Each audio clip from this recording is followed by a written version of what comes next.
Welcome to Magic Beyond the Books. Today we are talking about Oliver Wood. I'm Rene. And I'm Calen. Warning, there are Harry Potter spoilers in this episode. So just a quick summary of Oliver Wood if you don't know who he is or are not as familiar with him. Oliver Wood is a Hogwarts student a few years older than Harry, who is best known for acting as Gryffindor's Quidditch captain and keeper during Harry's first through third years. Before we get into it, we're going to be doing a listener question today. Yeah, listener question of the week. The listener question of the week is, do you think it's wrong that Petunia waited for marriage before mentioning her wizard sibling that she hates? This was from episode 1, A Day in the Life of Vernon Dursley. Yeah, and we did talk a little bit about it. I don't know if it completely made the episode, but I think we did touch a little bit on what we think about, or when we would tell our significant other that they had a sister who was a wizard at least. This question is a little bit different because it's phrased a little bit more like a sibling she hates, and specifically a wizard sibling she hates. Yeah, and like our thoughts on like right versus wrong, kind of where that lands. I mean, I think, in my opinion, if you take out some of this and you think, okay, you have a sibling that you hate and you tell your husband, wife after marriage or during marriage or whatever, that's one thing. But it's not just that. It's like the existence of magic, that there's a whole world that he doesn't know about. I mean, it's a lot of information. Yeah, it is quite a bit of information. But you know what? I don't know if it really matters as much to say, to be frank, because like if there is somebody that you hate that is your sibling and you don't intend on really having much of a relationship with that person in the future, there's not really that much of a motivation even for you to bring it up, because you're like, well, I'm never going to talk to this person anyways, and there's no reason why you would talk to them or have a relationship with them if I don't have a relationship with them. So, I think it might take a little bit out. Obviously, it doesn't turn out the best for Petunia because, or the Potters anyways, or Harry Potter, or anybody in that situation, because it does come up. But I think that's quite a rare occurrence. Yeah, I think that's fair. I mean, I don't know though, because I don't know if Petunia's like self-aware enough for this, but I was thinking, like, I think that the reason that why Petunia spoils Dudley so much is because she felt neglected and like she was made to feel not special because Lily was magical and she was not, like specifically by her parents. So that has a huge impact on her parenting. And I think if you're going into parenting with someone and that's going to influence the way you want to parent your child that you share together, I think some background might be helpful for Vernon. I think that even if you have a bad relationship with a family member, it might just be something you would say, look, I don't really talk to them. And it might just be a conversation that sort of comes up like that. Maybe in the future, if you get into the parenting type, because I don't know if that same conversation would happen at the same time, where it's like, I don't really like this person. Oh, also I'm going to cater my entire parenting style because I was treated badly as a child or felt neglected or felt lesser than, because my sister was very special and, all that sort of stuff. So I don't know if those are quite the same conversation, but I do see where you're coming from, where you would want to know that as a future spouse. I would want to know especially if you get deeper into the relationship, I want to know what your parenting style would be like. Yeah. So to wrap it up, do you think it's wrong that Petunia, I guess the question is if it's wrong or right. Do you think it's wrong that Petunia waited for marriage before mentioning her wizard sibling? So I'm going to cheat. I don't think it's completely wrong. I think it's like on the scale of like the review questions that you get after like you go to a restaurant. So if the statement of, I think it's wrong that Petunia waited for marriage until mentioning that she has a wizard sibling that she hates, I'm going to say I slightly agree with that statement. Okay. Not strongly agree, but I slightly agree. Okay. I think that's fair. And I would probably say the same. I slightly agree, or maybe neutral, just because I feel like I can see both sides of it. Yeah. Okay, so let's go back to the episode. Oliver Wood. Yeah, Oliver Wood, the famed Quidditch captain. Yeah, so he was born around 1975, 1976, something around there, and attended Hogwarts from 1987 to 1994. Basically, I mean, in the Harry universe, he's at Hogwarts pre-Harry, and then for Harry's first 3 years. So after the end of the Prisoner of Azkaban book, then he graduates, for a frame of reference of like when he was a student. So he's a year older than than Fred and George, right? Yeah, and I think that Oliver Wood is really the biggest force of Quidditch in this entire Harry Potter storyline. Like when he comes in, that's a major storyline, is that Harry is a good seeker, and that he picked him, or McGonagall picked him out, and then Wood sort of mentors him. Once he leaves, you get Goblet of Fire. There's no Quidditch in that. You get, what is it called? Order of the Phoenix, where not necessarily there's no Quidditch, but Umbridge sort of just takes out that entire possible concept of Harry being involved. Yeah. And then for the rest of the books, it's like you do get a little bit later on with Harry becomes captain, and Ron he gets the liquid luck and all that sort of stuff. But I feel like Oliver Wood is the key component of the Quidditch storytelling part of Harry Potter story. Yeah, definitely. And there's even, like, I was going back and reviewing the books, and they even in the books where he's already left or something, like when Angelina Johnson becomes captain and whatnot, he's still mentioned and referred to, like, oh, she's different from Oliver Wood. How is she different from Oliver Wood? Or like, Harry's the captain now. Like, how was it for Oliver Wood? Like, he's there, like, everyone's point of reference for like what Quidditch is, what a Quidditch captain is. Yeah, it's sort of like a very, very prominent college football coach, college basketball coach, football coach, and I'm talking about the foot type of football, soccer. I saw a lot of things on Reddit comparing to like Jose Mourinho, where he's just like this dominant force, where it's like, or like Coach K, Coach Krzyzewski from Duke. There's like an era of Coach K, and then there's after Coach K, where it doesn't really matter who the coach is. It's just like, it's not Oliver Wood. Yeah, exactly. He's so pivotal. So I want to spend a little bit of time talking about pre-Harry.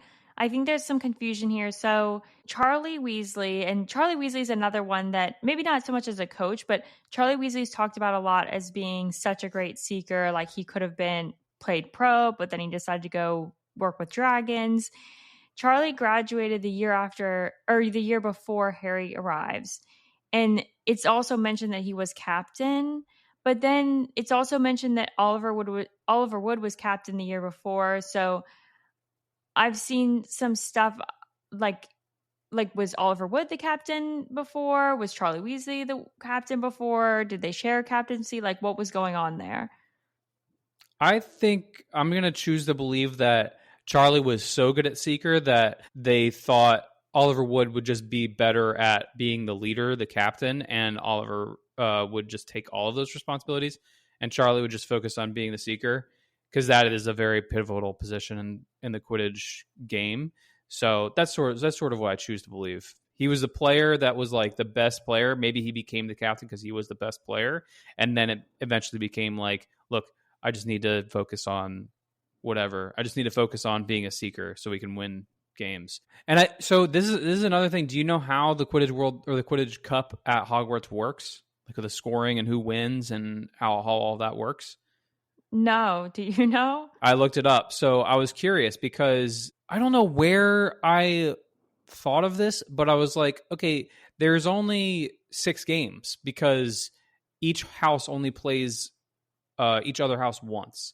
Mm-hmm. So if you're a little math nerd like me, that's 4 choose 2. Do you remember that thing from combinatorics? That's a fancy word for combinations, permutations. But so it's essentially you have 4 houses and each team plays each other once. So you end up with 6. But for old math nerds, it's 4 choose 2. But so the scoring system is whoever has the best cumulative score at the end of the season. So you could go the entire season and lose all of your matches and still win the Quidditch Cup. Oh, okay. Okay, that's interesting. Yeah. So like you could have a lot of close losses, but all of them are like really high scoring and you could still win. Okay. Cuz it seems like it's such a small number of games that a loss would really set you back, but so that makes more sense. And that makes sense cuz like in the third book they have some losses or at least one loss, but then they end up winning the cup.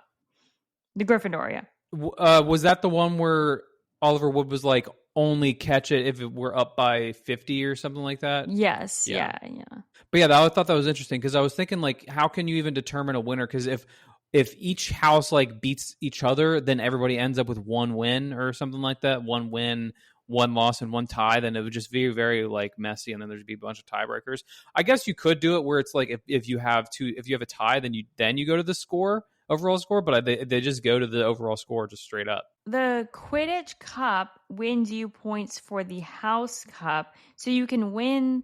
In addition to all of this confusion with the Quidditch Cup, you can, just to clarify, you can win the Quidditch Cup for your house. That doesn't necessarily mean your house wins the House Cup. Yeah, it's probably like, oh, you have a F in the class, and you try and get you try and ace the final exam, and you just like barely pass because you aced the final exam, even though you had like an F, and that's like you were really really bad in every other area, but you got the Quidditch Cup, so you kind of you jump to like third place or whatever. But I did listen to a podcast. It's the Real Weird Sisters podcast. They did the episode was called Oliver Wood, a Character Study, and they talked a little bit about this in like the Charlie part. They floated the idea that Charlie Weasley maybe gave up captaincy to Oliver Wood in his last year because he did his whole dragon thing. So maybe he just like you said, maybe he was more focused on being a seeker or dragons or whatever. My theory is that maybe they co-captained, because this is something that I really want to call attention to for the Oliver Wood haters. Oliver Wood is a very young captain. But he does seem like an imposing force. Like maybe he is like a young leader type thing. But I get what you're saying, where it's like we don't want to just give the reins over to this third year, I guess he would be at that point. Fourth year? He's a fifth. He would have been a fourth year. This is the year before Harry comes. He's a fourth year. Yeah. So you don't want to just give over the team to this fourth year when there is a seventh year seeker that is, probably your best player. Yeah. Yeah. I would think that McGonagall, and I even thought maybe McGonagall wanted them to co-captain so that Wood could kind of like get some practice, because if you think about it, then once Charlie leaves, some other team members must have left, and then they have a very young team. So when Harry joins, Oliver Wood is in his fifth year, so he's 15. Then you have the Chasers, so Katie Bell, she's a second year. Angelina Johnson, she's a third year. Alicia Spinnet, she's first time on the team at third year. Fred and George are third years, and Harry's a first year. So everyone except for Oliver is third year and below. The young core. Yeah. Did they get it done? I mean, how many Quidditch Cups did they win? Just one. Just one. That's a disappointment. They had the young core right when Harry got there. They had the key player. They had Harry Potter, the all world seeker, or all school, all Hogwarts seeker, and they only got it done once. That's a disappointment.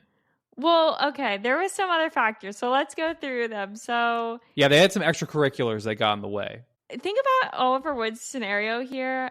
He doesn't have a seeker for his team, which he maybe hasn't done tryouts yet, or we don't know if he did a tryout and they couldn't find anyone. We don't really know.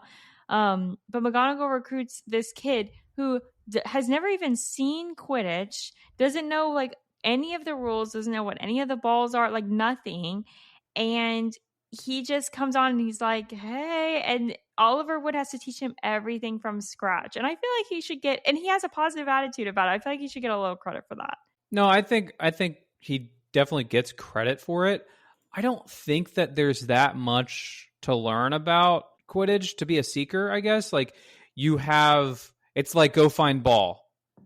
for a seeker. You just fly. Yeah. That's like the most naturally gifted position, I feel like, where you can just say, like, go get this thing. I don't think it's that crazy to of a task to teach a first year how to play. It's definitely probably rare to have a first year play because they're, how old are they? Like 11, so it's definitely more rare. Yeah, they're an 11-year-old playing against 17-year-olds. Obviously, if you're a football player or something like that, you don't want to be 11-year-old playing on varsity high school teams. You're going to get hurt, obviously.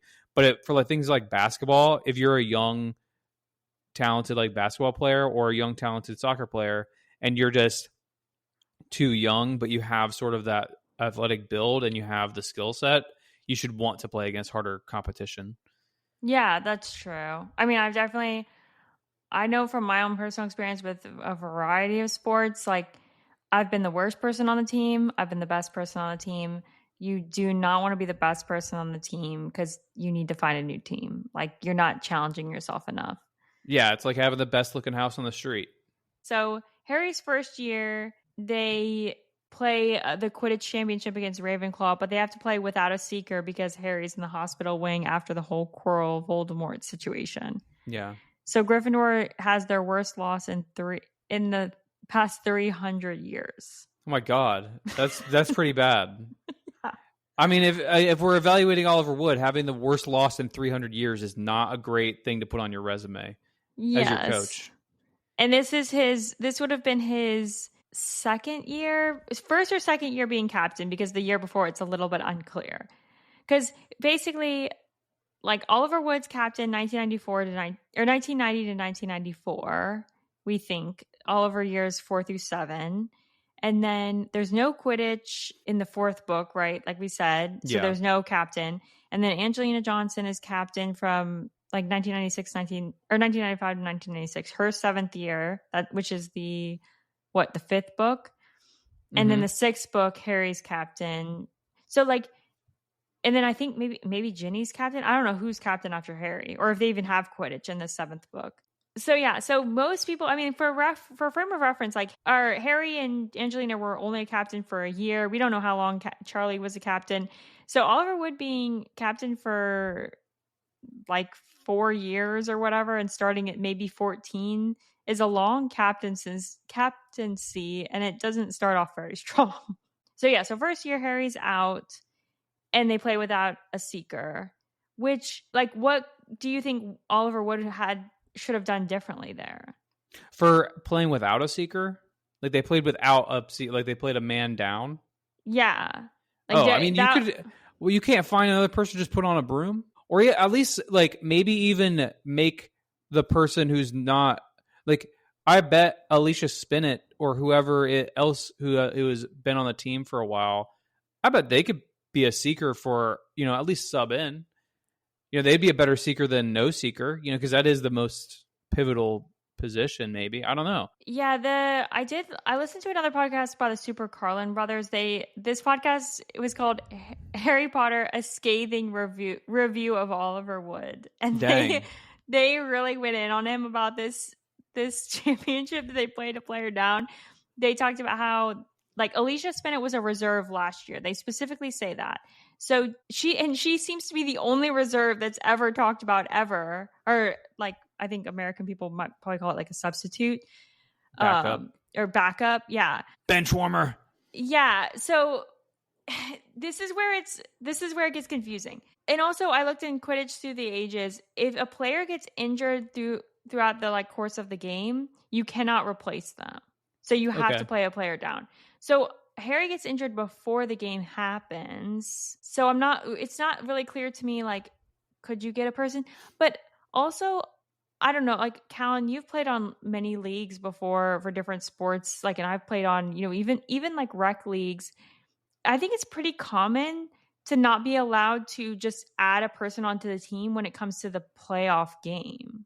Like, there's usually rules against that. Yeah, if they haven't played, if you haven't played in the regular season, which we know, like, all these players, all the main starters played the entire year and never were off. So it doesn't seem that crazy to me that you're not allowed to just bring in some random player that hasn't played any games.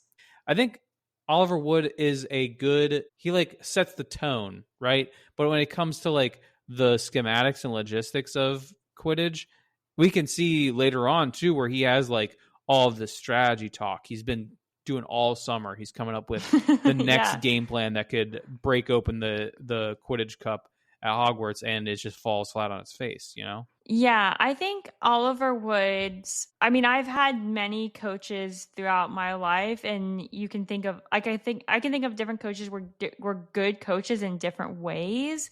Do I think any one of my coaches was like the best coach ever? Probably not. Like, like everyone has their strengths, and I think Oliver Wood's strength is more in the motivating his team, Yeah. maybe less in the actual strategy. But it's also like really hard because he has to be a coach and a player. Yeah, Like definitely. I was gonna say like there has to be some onus from the professors or some burden from the head of the houses that help your boy out. If he's struggling with the strategy, then help him out. If he's struggling with getting the players ready, getting the players amped to go out there, help him with that. You're the wise. You've seen many seasons of Quidditch be played, so you have to know what the strategy is. Like, it's not that hard of a game to understand. So the professors, if you see them struggling with the strategy part, I mean, come on, help them out a little bit. Yeah, it seems like they're very much left to their own devices to do Quidditch. Like they put on their own practices, they schedule their own practices. The captain is running the practices. But there is some interference from the teachers because Snape was kind of on some BS sometimes where he would just like schedule practice just even though the other team was scheduled. Yeah, the only things that I can remember off the top of my head of interference was him booking the pitch for the Slytherins, the Snape booking, and then McGonagall obviously like recruiting Harry for Oliver Wood. But other than that, I mean, they're not there because the reason I say that, because specifically in the third book, when they're worried about Harry and Sirius, McGonagall says, okay, well, Madam Hooch has to go out and watch your practices. So there's an adult there while you're out like on the grounds flying around just in case like Sirius shows up. So it's like, wait a minute. So there's none of these practices are being supervised by an adult? Yeah, I don't know. I definitely think that the teachers would have more of a say in what's going on with their team. They're more like the president of the team instead of the coach or whatever. I wonder if there was something that happened in previous years where like two teachers got into like a duel over something that happened and during a Quidditch game, and Dumbledore was like, okay, we're not doing any more of that. No involvement. You can be very subtle, but you can't outwardly like affect games or pick winners and losers or coach your team more than like very little. So yeah, I want to know if like McGonagall and Flitwick or whatever got in like a little duel or tiffy because of Quidditch. That'd be funny. Well, and you get your captaincy gets chosen for you. Like you get a letter, just like you get chosen as a prefect, right? Like you get it with your Hogwarts letter. But if the which makes it kind of seem like maybe it's the head of house or Dumbledore choosing that. Like Dumbledore chooses prefects, right? But it seems like if they're not really around and watching other than the games, I don't know. Maybe Oliver Wood is like meeting with McGonagall and Dumbledore and saying like, "Hey, I think Angelina Johnson should be the next one based on what I've seen because X, Y, and Z." Like, do Yeah, you I think would think so. Okay. Yeah, I think the professors have a lot of say in that, at least. Yeah, but it seems a little bit backwards. Like, it's fine if the professors aren't involved with the team, but then if you're going to choose the captain, you should know what's going on with the team. So you would need to at least like talk to, because just watching the games does not tell you enough about a team. And Yeah, no, like, you have to know about the background. You have to know about the practices, who's making the calls at practice, who's leading the charge, who's really sort of the person that gets everybody going, who's the glue guy on the team that holds everything together. That's probably the best captain. So yeah, you have to know a little bit more about what's going on behind the scenes. But yeah, so Oliver Wood maybe didn't make the best choices for that game. That was Harry's first year, what we've been talking about. Second year, the Quidditch Cup gets canceled because of the whole Chamber of Secrets situation. And so then the third, so that's like there was a bad loss because Oliver Wood played down a player, which he may or may not have been able to replace. Second, the next year, there was no Quidditch Cup, so like nothing he could have done there. And then his team wins. But also Yeah. maybe the team, I mean, he had like we said before, like he had a very young team. Maybe they just needed to play together for a while. And like maybe they were good, talented players, but they just needed to practice for a few years to really be good enough to win. Yeah, definitely. I definitely could see that.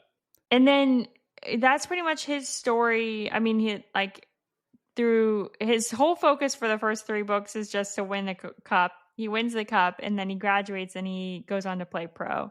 Yeah, he served his purpose. And he went on to play for, we should mention, Puddlemere United. And I did take the liberty of, so a couple episodes ago, I think we were talking about Harry and Cho's Valentine's date, and Puddlemere United got brought up because I believe that they are maybe part of the Quidditch League, and that's why we were talking about them, right? They Or who Harry is and it? Cho Once somebody was favorite team.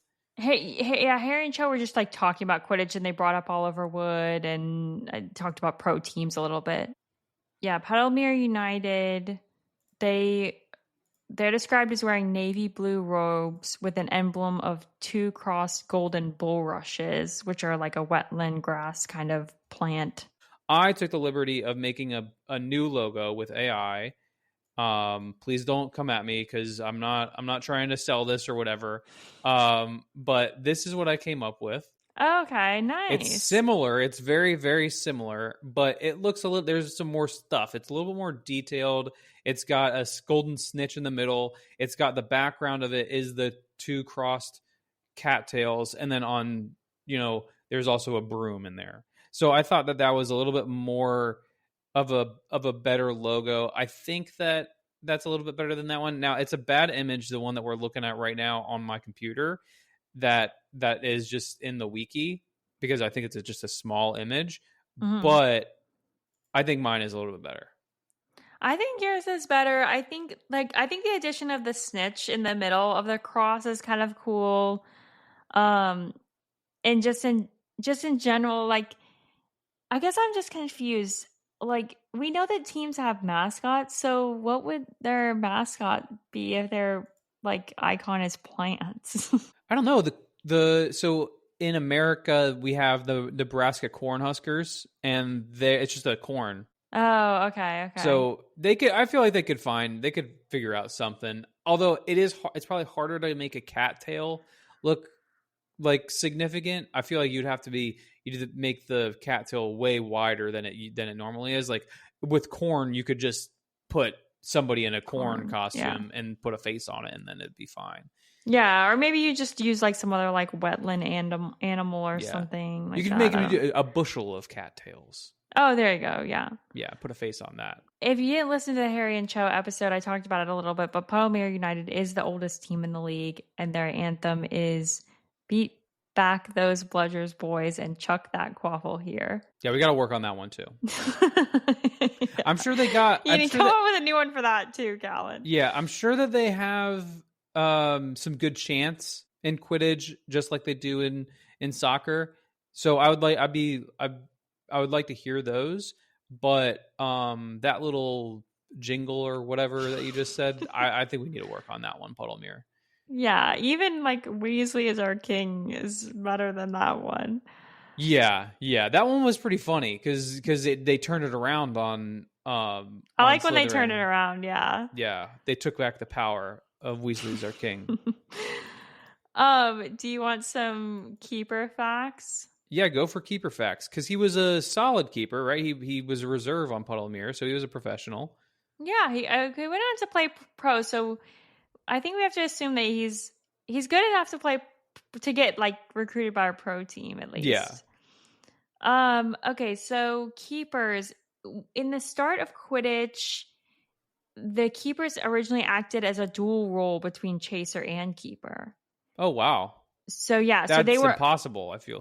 yeah. So they acted as like basically a fourth chaser, and they could score goals, but they might like stay a little bit more back than the other chasers just so they could get back in time to the goal, or if they were really fast, they could like go all the way back and back. But yeah, then later they established the like basically goal scoring area, and that kind of started making the keepers more reserved to that area. Like so by 1620, the scoring areas were added, so keepers were advised to stay like in and around those areas. But yeah, but that's kind of like the sport has evolved, so it's not that way anymore. So pretty much your keepers are staying there, and they can leave the scoring area, but it's just like they're not like scoring goals or anything in the Harry Potter universe that we know. And a foul that keepers can do, or like they're not allowed to do, but this is like a common keeper foul, it's called flacking. And that's if a keeper sticks any portion of their anatomy through the goal hoop to like block the quaffle from going in.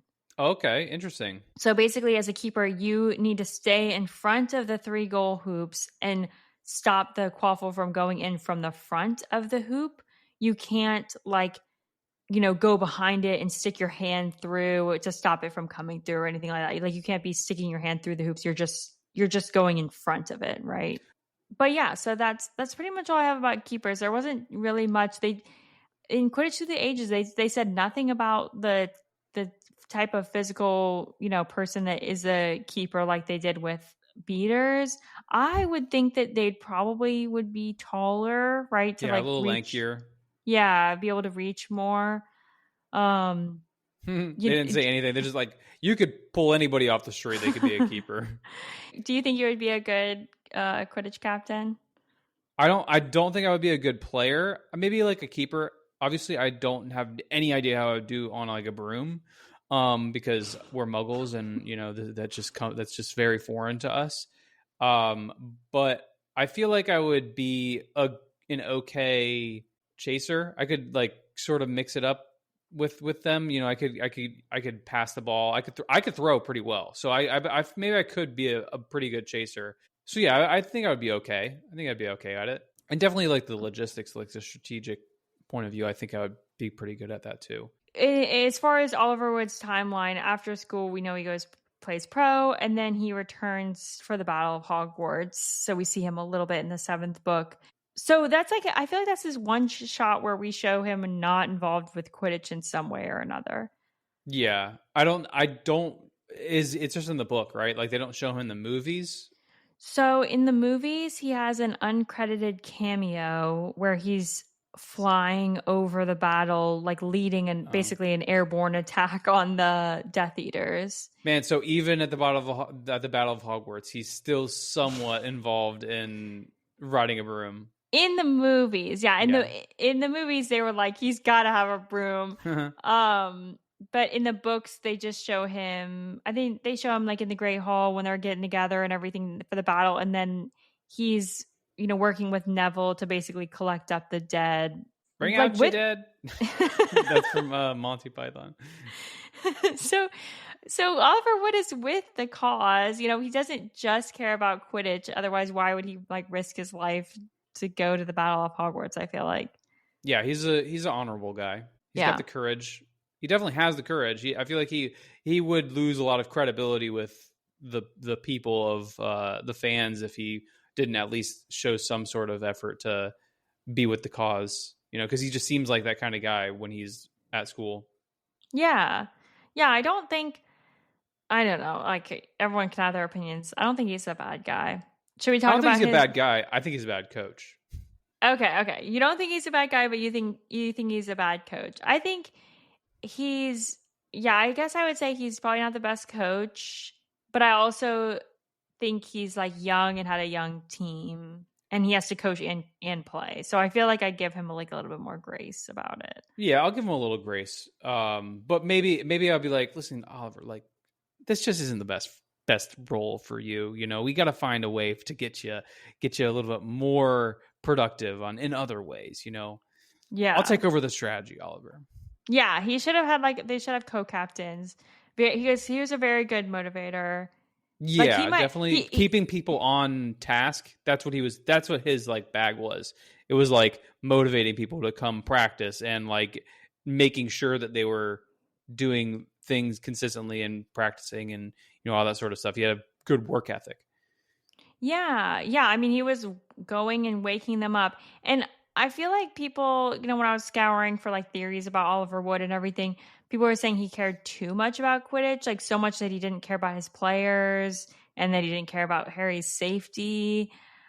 I guess I like don't really agree. I think I literally went back through the books. There's multiple times where he makes his players eat before and makes them sleep. Like he's like, "All right, everyone go to bed, get your sleep before a game," or "Everyone make sure you eat in the morning, like you need to like have enough food before we play." And I think some of the stuff with like Harry is more in the books for like comedic relief than like that he actually like didn't care that he died or anything. Mm-hmm. Yeah, I saw a Reddit post that was talking about how when Harry got attacked by the Dementor in Prisoners of Azkaban, that Oliver Wood said something to the degree of "take care of your Dementor problem," and it Mhm. was like people were thrown off by that a little bit. Like, okay, dude, like what? I just got attacked by a Dementor. Like you're telling me to fix the problem so that we can win Quidditch games or whatever. So I don't know. I'll play devil's advocate a little bit, but yeah. Do we think he was making them eat breakfast because he was worried about their health or because he was worried about them performing? I mean, maybe a little bit more about performance, but like, I guess I'm saying like he's not working them so hard that they're not eating, that they're not sleeping, that they're not like, still doing other things. I think it's more the way I see Oliver Wood, and then they say like I saw comments or after the first book and then they're in the second book and he says, "Oh, we lost due to situations out of our like circumstances out of our control." And then he takes a minute to collect himself and he gets emotional because he's so sad that they lost. And then Harry says like he felt guilty, like shifts around guiltily. He felt like bad, like it was his fault because he was not there. And people were saying like he blames Harry when he was attacked by Voldemort. That's not his fault. Nowhere in the books does he outright blame Harry. He literally says due to circumstances out of our control. And Harry's the one that feels the guilt.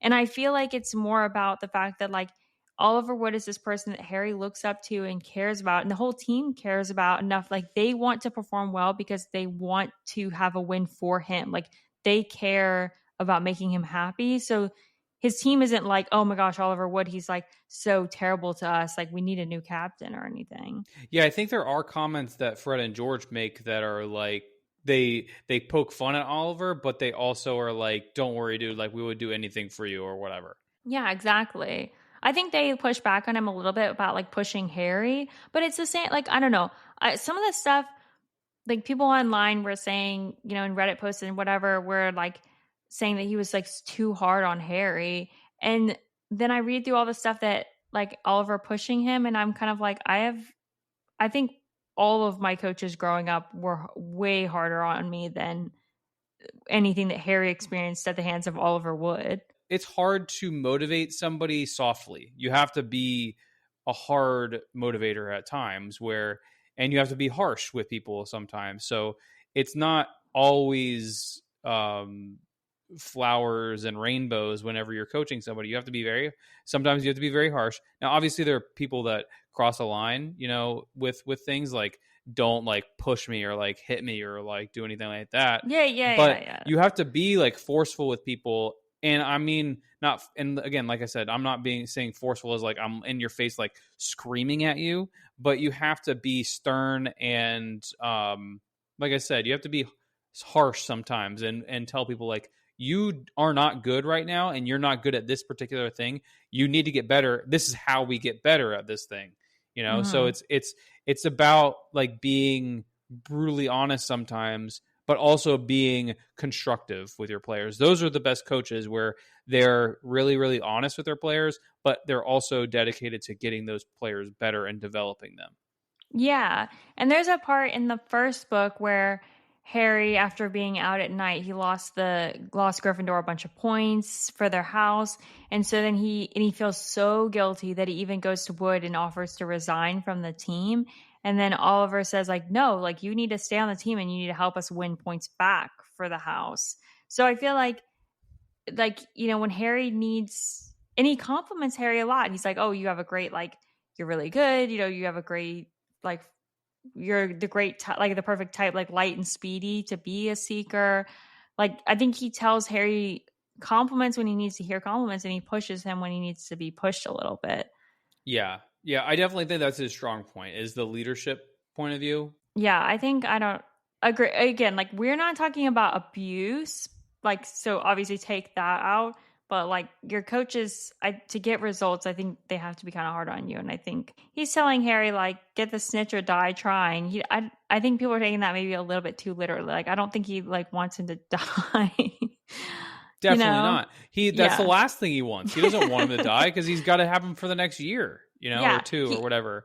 He has this young seeker. He needs to impress upon him that The importance of catching this snitch. Yeah, and that he needs, like, he's pushing Harry to really want to perform because he's looking up to him, and he like Oliver Wood's putting the pressure on him, so he feels the pressure and he like steps up to that pressure.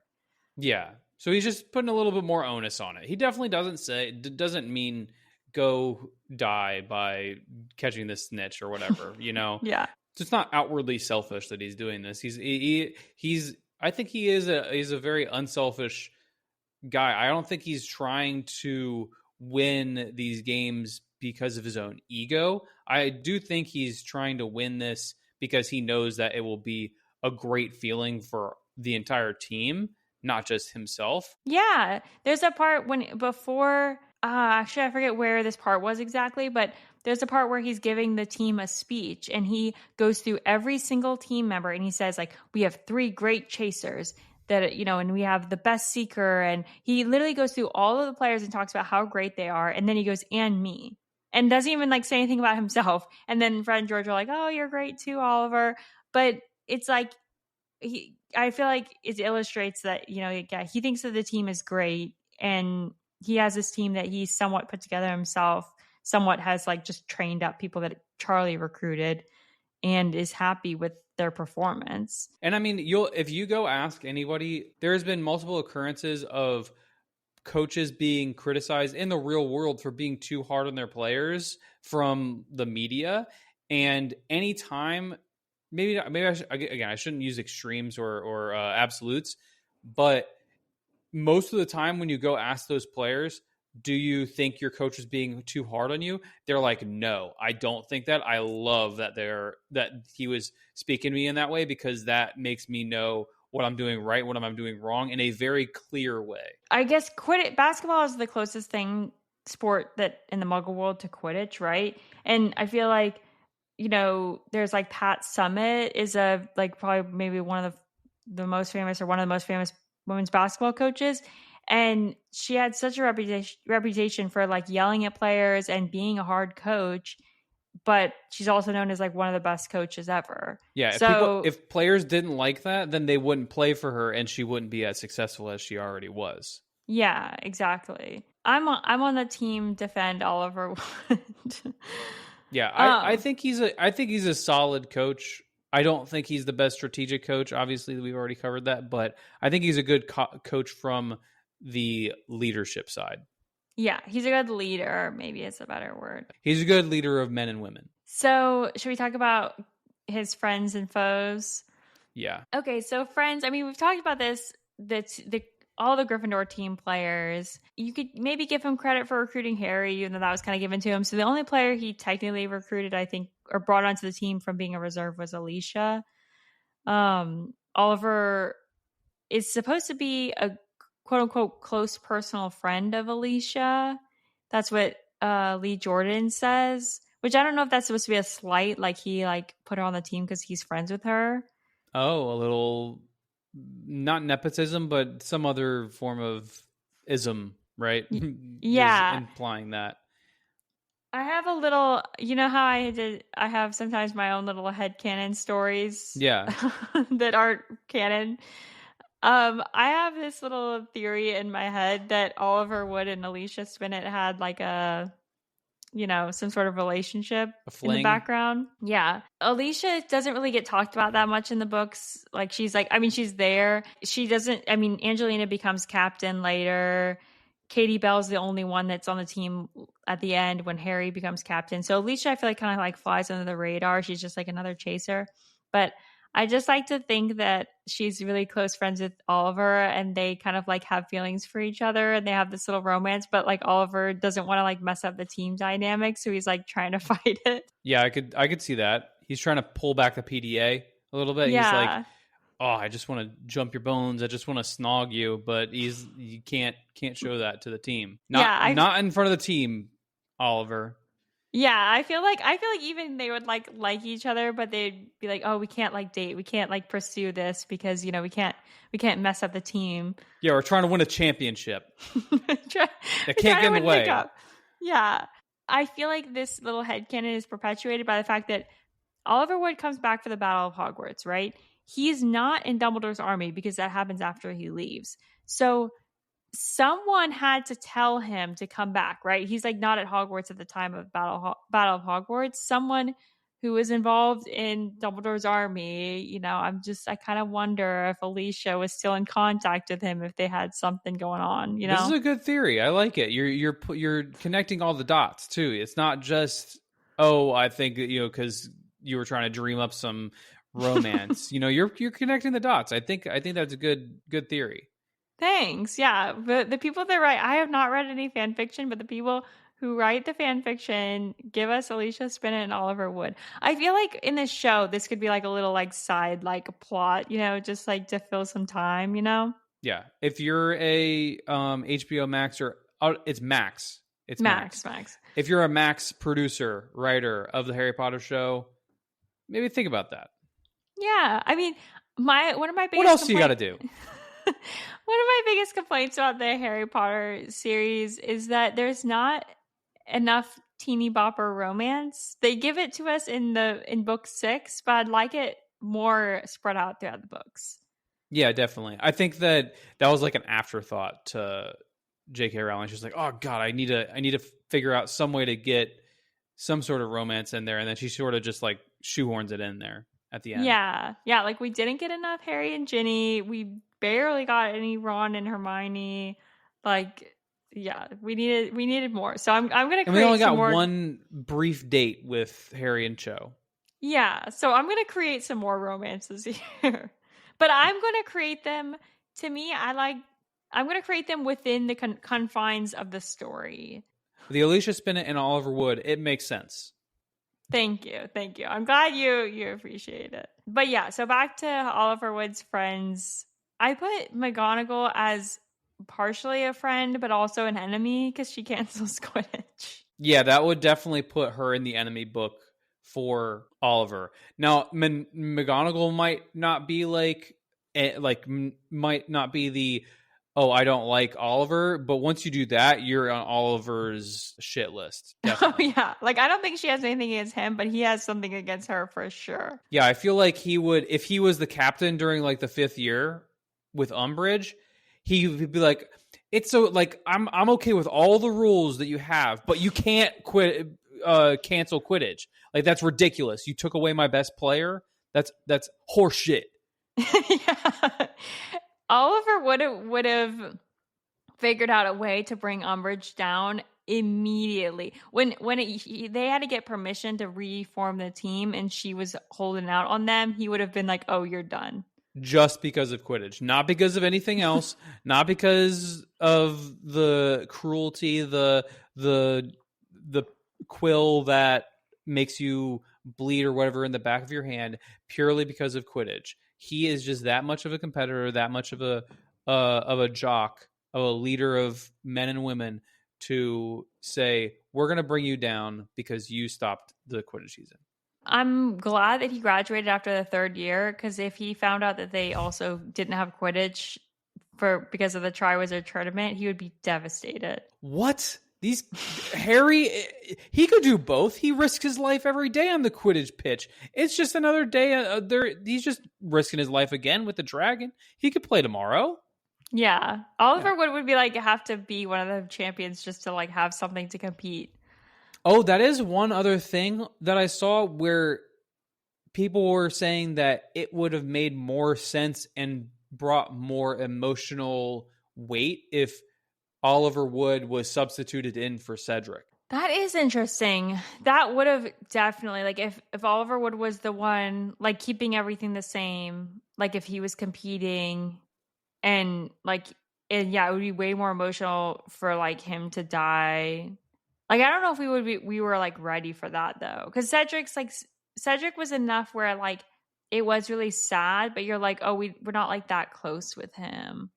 Yeah, for sure. I'm just saying it would have been, I think I agree that it would have been a lot more impactful from a story point of view, and maybe even to Harry, to see your Quidditch coach and who's mentored you for so long to, be killed. Yeah. It would have been like a closer, like, yeah, I agree. It would have hit harder and it would have made that like even sadder. It would have been a much deeper cut. Yeah. I don't know if we were like after, because you have like Cedric and then you have Sirius and then Dumbledore and then Hedwig and Dobby and then like a bunch of other people. I can't take any more heartbreak. Yeah. It was. I don't know. I like that idea, but I'm also like, don't like hit me with that. Like I can't take anymore. Like I don't know. Like take Cedric. I'm sorry, man. Don't kill Cedric. But yeah, okay. But Oliver, back to Oliver's foes. Obviously, the Slytherins. Mm-hmm. Sworn enemies from the start. But one foe that I'd like to bring up that probably people don't realize is Dobby. I think Oliver Wood is probably Dobby's only foe, other than like the Death Eaters and the Malfoys. Yeah, and as we've said before, it's probably a hate relationship purely because of Quidditch. Not anything about Dobby's personality, but only because of Quidditch. And if you want to give us some background on that. Yeah, so Dobby is the one that bewitched a bludger to go after Harry in the Chamber of Secrets book. So causing Harry, like basically throwing off that whole game. And then it ends up, because of Gilderoy, having Harry lose all of the bones in his arm. He probably missed practice. All the things. So I'm sure that Oliver was very upset, but not as upset as the game with the Whomping Willow and Cedric Diggory and the Dementors. That's the one where he quote unquote like was trying to drown himself in the shower. Misery. Yeah. So I don't think Oliver would have been a fan of Cedric Diggory being the Triwizard champion. I do like the approach of Oliver Wood's relationships purely being based off of Quidditch. Everything being based off of Quidditch. It puts you in a pretty like unique scenario where you're hating Dobby, also hating Umbridge for completely like different reasons. Yeah, I like to think, what if he went to the Battle of Hogwarts because he hated Voldemort? Because technically, Voldemort's the reason that Harry was not there for the championship the first year, or the Quidditch World Cup. Harry wasn't there for the Quidditch Cup the first year because of Voldemort. The second year, the cup got canceled because of Voldemort. Then some of this other stuff that happened, like everything that happened pretty much with Harry was impacted by Voldemort. So he's affected by the Dementors because of Voldemort. So that's why they lost that game. So everything really does come back to Voldemort. So maybe Oliver Wood was just like, this guy needs to go down. Yeah, I'm just picturing a scene where everybody's giving their gripes with Voldemort, and they're like, he's forming a Muggle-born registry, and he's making the kids torture each other with the Cruciatus curse. And then Oliver's like, yeah, and he canceled that game one time. Yeah, in the second book, McGonagall says like, so they have all the chamber secrets. People are getting petrified. They don't know who it is, all this stuff. And then McGonagall says, I have good news. This is canon for the book, by the way. This is real. Like, McGonagall goes, I have good news. And people are like, you found the heir of Slytherin, or like, you know, you found where the chamber is, or like, people have been like unpetrified. And Oliver Wood shouts out, Quidditch is back on. Like, this is a real thing that happened in the book. So it's like, I think you're not that far off. That's definitely not a small possibility that he does have that. Voldemort is his last foe. And again, like we said, purely because of Quidditch. We're going to go with that. Not because of anything else. Purely because of Quidditch. Going into some theories, like, do you think that Oliver was too obsessed with Quidditch? I think maybe to be a well-adjusted person, probably. But to serve his role as Quidditch captain and leader of this Gryffindor team, I don't think he was too obsessed. I think he was just about right obsessed.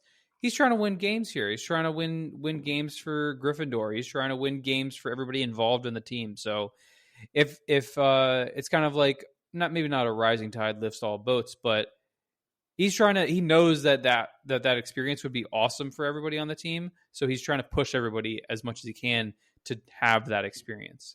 Yeah. Okay. I agree. Like, yeah, like cumulatively of all we talked about, I don't think he was too obsessed. I think it's exaggerated a little bit by J.K. Rowling just for the like comedic effect of the character. But if we're going within the story, I think he did what he needed to do to motivate his team. Yeah, definitely. Verdict is he's a great coach, I think. And he's not too obsessed with Quidditch. Just about right. Yeah. And my last kind of theory or thing is it seems like people are so obsessed with Oliver Wood for being such a like small character that's in like credited in 2 movies. Like, so I don't know. Did you see this when you were looking online? I feel like people are obsessed. I think that it mostly centers around him having a good actor or a good looking actor in the movie. And then also being a very, maybe not intense, because an intense person isn't always the most like appealable, but a guy who has a passion, for something. So one, his character or his actor is good looking, and then he has a passion for Quidditch. I think that both of those things go hand in hand. That make him attractive. Yeah. Yeah, the actor, his name's Sean Biggerstaff. I did look what him a name, up. Too. I know. The poor guy probably gets that, like, people calling him that all the time because it's like a good, like, Quidditch name, too. He was born in 1983, and he's from Glasgow, Scotland. He's a very dashing-looking man. Yeah, so Sorcerer's Stone came out in 2001, so he was around 18 at the time. Okay, I'm glad that he was 18 when I just said he was a dashing looking man. Yeah, he's now in his 40s, so so we're not being creepy, right? This man is older than handsome. Us. He's a handsome man. He's a little cutie patootie in the movies. They dress him in these little like cute sweaters. I mean, I do think he's cute, like in those first 2 movies. Like, he is cute. Isn't burly or like it doesn't really fit the description of the character. He looks like his parents have raised him very well, and looks very well kempt, and he knows how to put himself together. He has a nice haircut. He is clean shaven. He knows how to wear a turtleneck when it suits him. So yeah, and he's tall and lanky too, which doesn't hurt when you're standing next to short fry Harry Potter in a lot of the scenes. Yeah. Girls have this thing with like tall guys. And they definitely make him out to, or he probably looks a lot taller compared to like, Harry in the movies, right? But yeah, I literally typed into Spotify Oliver Wood because I was in my research, right? Looking for podcast episodes, looking for other stuff, right? So before I even like filtered to podcasts, I just typed Oliver Wood, and I'm telling you, so many playlists came up that were like Oliver Wood fan playlists. Right? So like, I'm just going to read off the titles to you. dating Oliver Wood. POV, you're Oliver Wood's cheerleader. Another dating Oliver Wood. Oliver Wood Quidditch practice playlist. A Slytherin fraternizing with the enemy. Falling for Oliver Wood. Oliver Wood's girlfriends playlist. Sleeping on Oliver Wood's chest. What is... Wow. Falling asleep in Oliver Wood's arms. You're in a love triangle with Oliver Wood and something. Songs that remind you of Oliver Wood. Oliver Wood in love on the Quidditch pitch. Like, I love this guy. Yes, I think he's just a handsome guy, and he has a passion, like I said. Yeah, and all the playlists, like the pictures on them are like the actor, like as Oliver Wood, right? Okay, yeah, I think that plays a big part. The one thing I did, so I went back, I found on YouTube. You can look it up. If you're one of the people that does love Oliver Wood specifically for the actor, you can go on YouTube. Someone has a video that's like just all the scenes in Harry Potter that include Oliver Wood. And this person also included every scene where he's like in the background. It's not just like his scene. Oh my God. And it made me realize, one, he's in the background a lot. Like, I didn't realize they use him a lot, like at the Gryffindor table. He'll be like next to Percy or like, filling in the background, or like at the dueling club, he's in the background. Like he's doing a lot of background acting in the movies. The views go up when Oliver is in the shot. Yes. And then this got me down this rabbit hole of when I'm watching these clips, like looking at the kids in the background and they're like background acting. So if you need some like form of like easy entertainment, watch Harry Potter, but just watch the kids background acting because it's so funny to me. Yeah, because they probably have absolutely no idea what they're doing. I have to show you this, Calen. So hold on, let me get it queued up. Quick tip: if you are watching these Oliver Wood, either go on the movie or go on YouTube, whatever.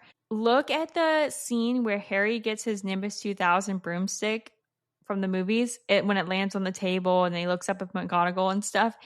Watch this scene, but watch Oliver Wood. Watch Oliver Wood in the background. It is so funny to me. I'm going to show you a clip, Calen. It's right here. Hold on. It's going to come up.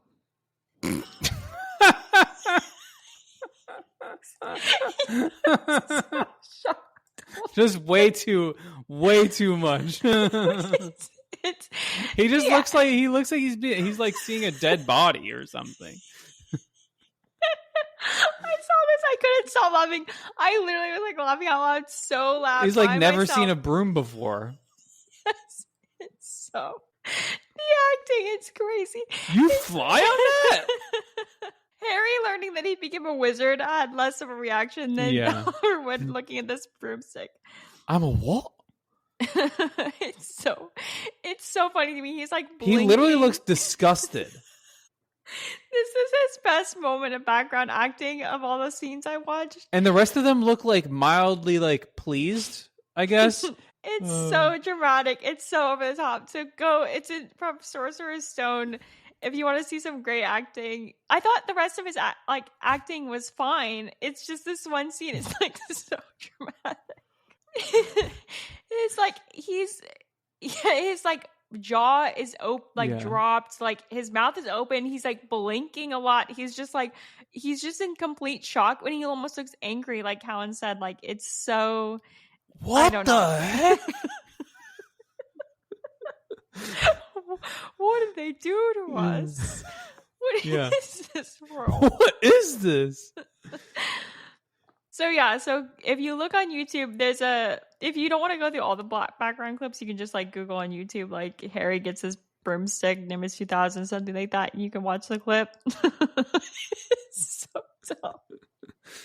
But yeah, like, and I wanted, like, I can screenshot it for you guys, but you have to watch like the video because I feel like the video does it more justice.